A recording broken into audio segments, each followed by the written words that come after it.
here today with Howard Wallack. He's the candidate for Congressional District 2 in Utah.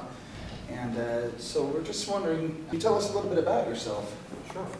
I'm a retired entrepreneur who has been fortunate enough to live the American dream. I grew up poor, worked my way through school, became a school teacher, taught junior high math and science in a rural area of upstate New York. After teaching for a while, I decided it wasn't the career that I wanted for the rest of my life, so I resigned my tenure. I was the first teacher in the school's history to resign tenure prior to retirement, and they couldn't believe that someone would do that. They said to me, "You're giving up a lifetime job and a guaranteed pension?" I said, "Yes, I have something else in mind." And I became an entrepreneur. I took a little company with 1 truck and 5 employees, and I turned it into a relatively large company over the next 25 years. And in 1998, I was fortunate enough to sell it and retire at the ripe old age of 50. Which founding father would you most identify with philosophically? That would have to be George Washington. He didn't want to do it, but he did what he had to do. And I respect that dramatically. If you could pick one president out of the last 100 years, which one would you say would be most similar to you philosophically? Continue. That question is almost too easy. Ronald Reagan, without a doubt. Remember, he became president while I was growing my company. He was the one who helped get government out of the way. And he was the one who said that government was the problem, not the solution. What is your opinion on the 17th Amendment and what it's done to the country and whether or not to repeal it? If we were to repeal the 17th Amendment, we wouldn't need term limits for senators. So I would be very much in favor of it. I think what's happened is it's so difficult now to ever defeat an incumbent. Utah's an unusual situation because of our caucus system. But in most other states, it's almost impossible to ever remove an existing senator. And I truly believe that the legislature in the state, which is the individuals who are closest to the people, closest to the grassroots, they are the people that should decide. So personally, I would rather see us repeal the 17th Amendment. What is your thoughts on the 16th Amendment, and would you be interested in a repeal of that? And if so, how would you modify the tax system? I'd love to say we could repeal the 16th Amendment. We could do away with income tax. It would be near and dear to my heart and probably everyone who works in America. Unfortunately, it's not practical. I think what's more important is that we come up with a fairer tax system. I don't believe that we should have almost half the people in America who enjoy the freedoms and the benefits of America not pay any tax.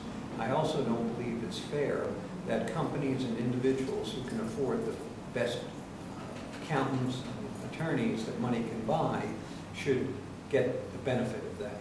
So I think we need to come up with something that's a fairer, flatter tax, and something that includes everyone. Okay.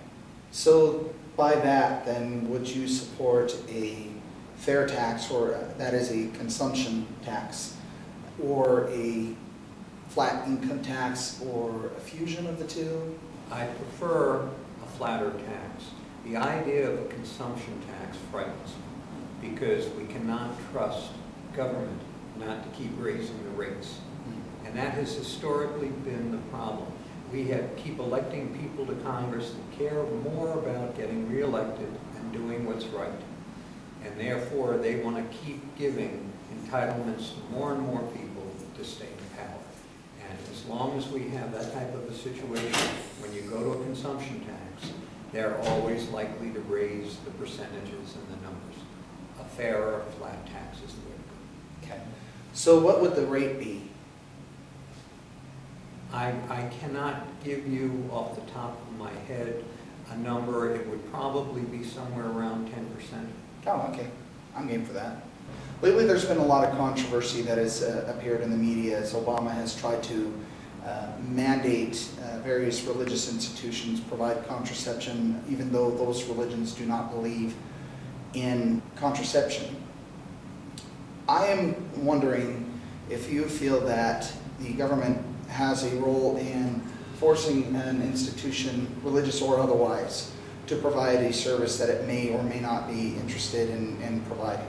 Unless I have missed that section of the Constitution, I haven't been able to find anything in that document that tells the government they should not to do this, or even gives them any authority to do it.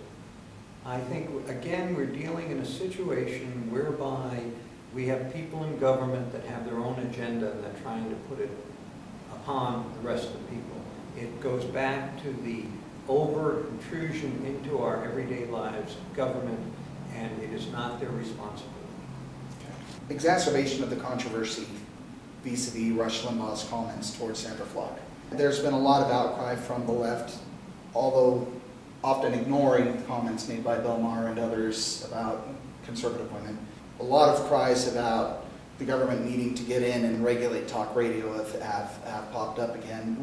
Does the government have a role in regulating radio or public broadcasts? Although I don't like listening to the garbage that comes out of people like Bill Maher, I do believe in the First Amendment, and federal government has no right to get involved. The only reason that they want to get involved is that Fox Media has become such an influential force and they disagree with it so much. Talk radio, every time they've tried to have a liberal station, it's basically gone bankrupt. And so all of a sudden now they want to be involved. I'm against funding things like NPR, and I am against the government's involvement in our free speech. How would you recommend that Congress and the President approach Iran's and other countries' saber-rattling at Israel or at the United States? Well, when you say Iran or other nations, let's start with the basics. The basic is that there's a reason that the Constitution gives Congress the power to declare war. We have ignored that way too much. If I'm elected to Congress, I will think very diligently before I declare war on any nation. Iran is a unique situation. We judge a government and a country by two things: what they say and what they do. And that's why I say Iran is an unusual place. For example, if I had my way, we'd be out of Afghanistan tomorrow. For us to spend our dollars, our treasure, and the blood of our young people, to me, is horrible. Iran is different. I see a clear and present danger with Iran because, one, the government of Iran has already said they want to wipe Israel off the map, and they would like to do away with the United States and actually Western Europe. Their actions have done just that. They have tried to assassinate the Saudi ambassador to the U.S. on U.S. soil. They have killed other diplomats around the world. They have sent many suicide bombers to attack people and installations. They are responsible for many of the deaths of the U.S. soldiers in Iraq because of the shape charges that they've sent there. They have most recently helped Hamas and Hezbollah shoot literally thousands of missiles into Israel. So if you judge a country by what they say and what they do, if Iran were to get a nuclear weapon, they would use it. When we had the situation in the Cold War for years with the Soviet Union, we didn't really worry because we knew the Soviet Union was rational and we knew that the mutual destruction doctrine worked. They didn't want to kill themselves. The problem we're faced with Iran is that these people think if they kill themselves in the process of killing us, they're going to go to heaven and get all these virgins. When you have that kind of a mentality, that's scary. So what I would do is not attack Iran, and I would not want the kind of sanctions that we're doing now that don't do anything.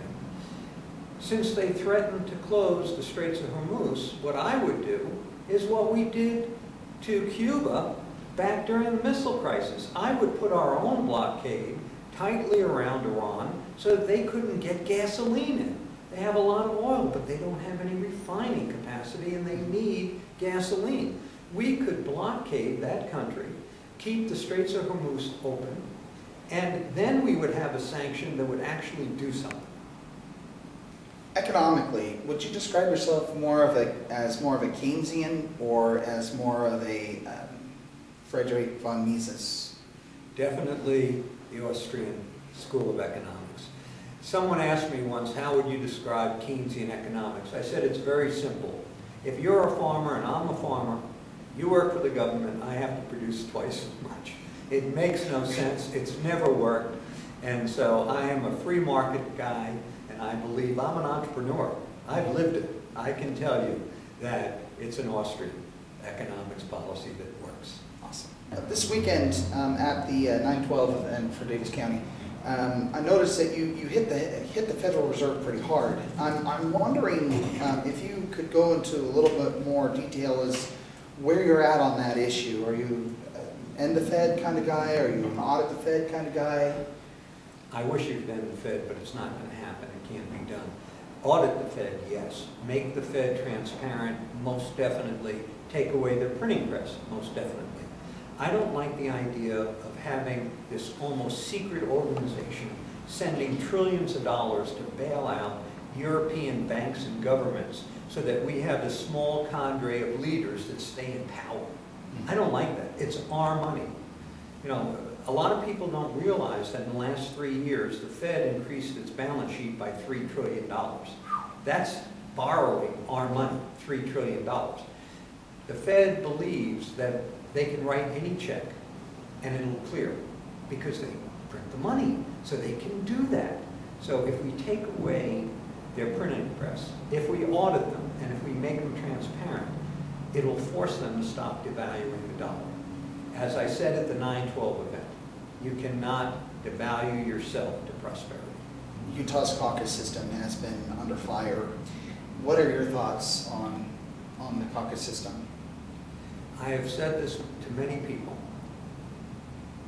I spent most of my life in the Northeast. There, it was a primary system. The average person would never get to meet a congressman or a senator or a governor. You would have to take and donate huge sums of money to just sit in a room with them.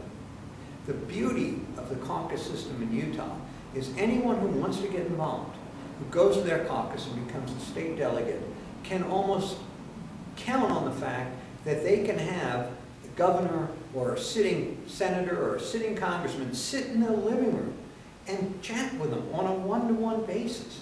That accessibility would never exist without the caucus system, and that is invaluable. And so I believe that the caucus system, especially the way it is in Utah, is absolutely superb. Okay, well, thank you so much for your time. Thank you for your time.